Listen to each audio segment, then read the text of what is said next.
Stoic wisdom, the perils of unchecked kindness. We are often told to be kind, to put others' needs before our own. But what if this virtue, taken to an extreme, becomes a vice? What if boundless generosity, without the anchor of self-preservation, leads not to fulfillment, but to ruin? In a world where reciprocity is not guaranteed and self-interest often prevails, an excess of kindness can indeed be a perilous path. This discourse, rooted in the timeless wisdom of Stoicism, will illuminate 8 ways in which an unbridled spirit of giving can undermine your well-being, and offer 4 robust strategies to safeguard your inner citadel from those who would exploit your benevolence. The 8 perils of unchecked kindness. Peril 1. The burden of unmet expectations. The Stoics, in their profound understanding of human nature, cautioned against placing our tranquility in the hands of external factors, especially the actions of others. When we give without measure, expecting an equal return, we set ourselves upon a path paved with disappointment. The universe, in its indifferent wisdom, does not guarantee reciprocity. To give freely without the chains of expectation is to cultivate emotional detachment, leading to a mind unburdened by the ingratitude of others. For if we neglect our own needs, how can we truly tend to the needs of others? The bitter harvest of such unchecked giving is often a mood soured by weariness, anger, and profound sadness. Peril 2. The habit of dependency. True worth, as the Stoics taught, emanates from virtuous and logical action, not from subservience to the desires of others. Unchecked generosity can inadvertently foster a culture of dependency, where those we assist become accustomed to our perpetual aid. We risk leading them into a comfort zone where their own responsibilities are neglected, for they know we will always be there to shoulder their burdens. If we fail to value ourselves, to assert our boundaries, we cannot expect others to do so. The path of moderation in giving is the path to self-mastery, preserving our mental fortitude and preventing the erosion of our own agency. Peril 3. The neglect of personal goals. To live by reason and virtue, as the Stoics advocated, demands the establishment of clear boundaries and the prioritization of our own responsibilities.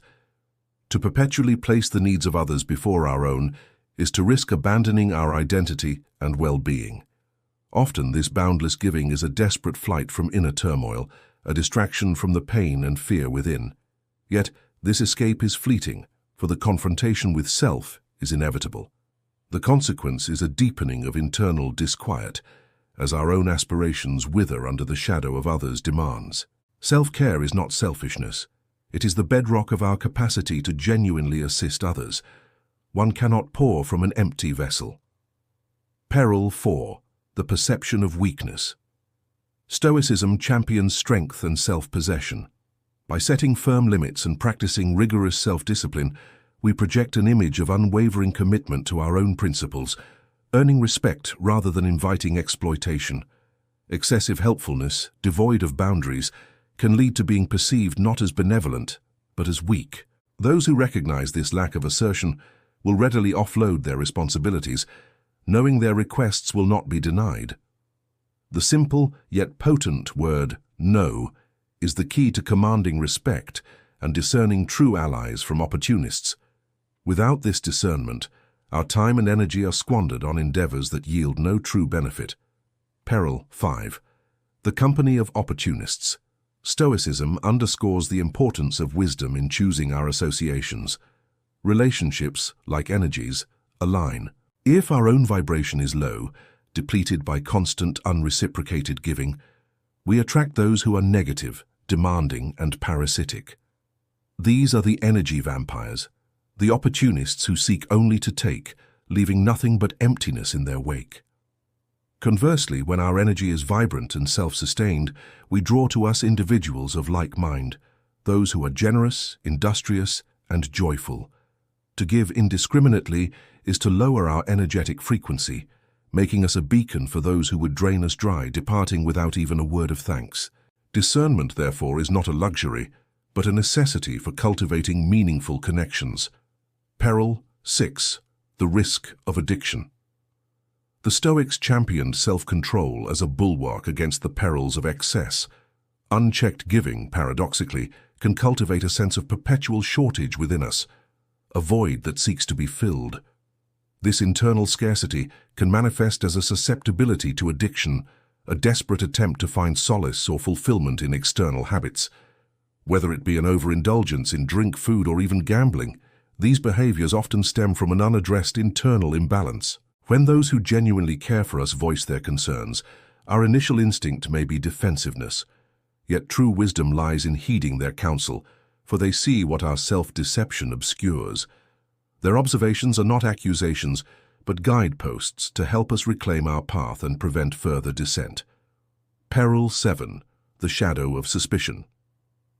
Stoicism teaches us to act virtuously regardless of external judgment, to build an inner character that is impervious to false accusations.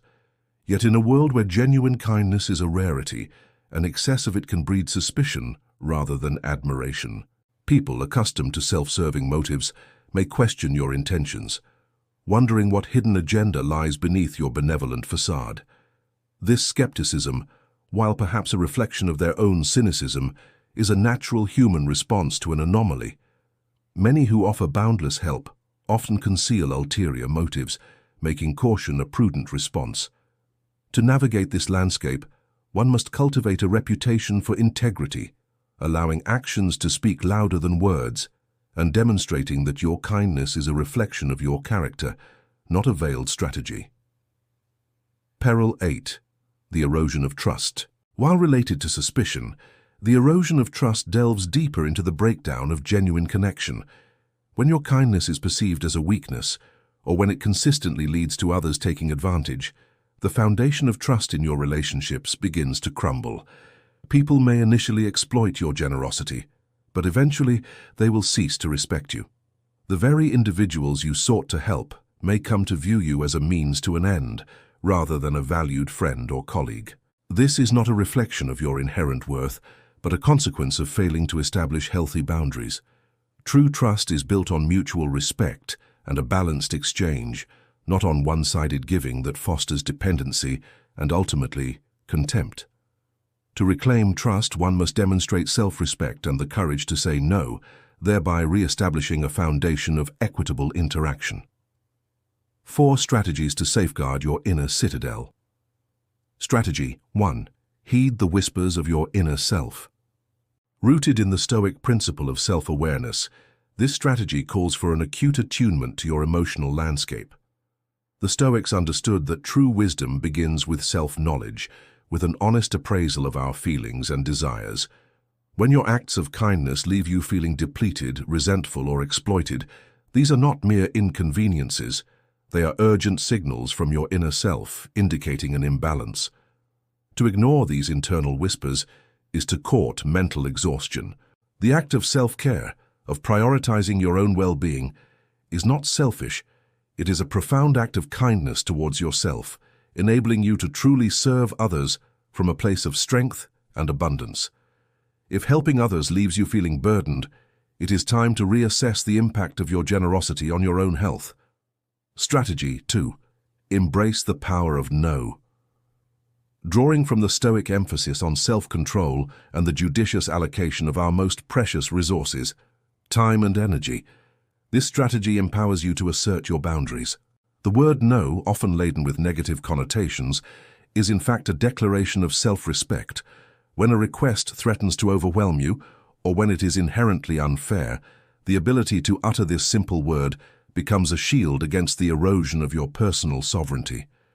To shy away from it is to invite a cascade of pessimism into your life, as you become a vessel for the endless demands of others. Practice this assertion, even if it feels uncomfortable at first. It is the path to reclaiming your freedom and mitigating unnecessary risks to your well-being. Strategy 3. Cultivate your sacred space and time. In alignment with the Stoic virtues of self-discipline and self-respect, it is imperative to carve out and fiercely protect dedicated time and space for your own rejuvenation. Engage in activities that nourish your soul, be it exercise, creative pursuits, or simply quiet contemplation. Treat these moments with the utmost seriousness, scheduling them as non-negotiable appointments in your daily or weekly routine. When external demands encroach upon this sacred time, respond with unwavering resolve. Your commitment to yourself is paramount.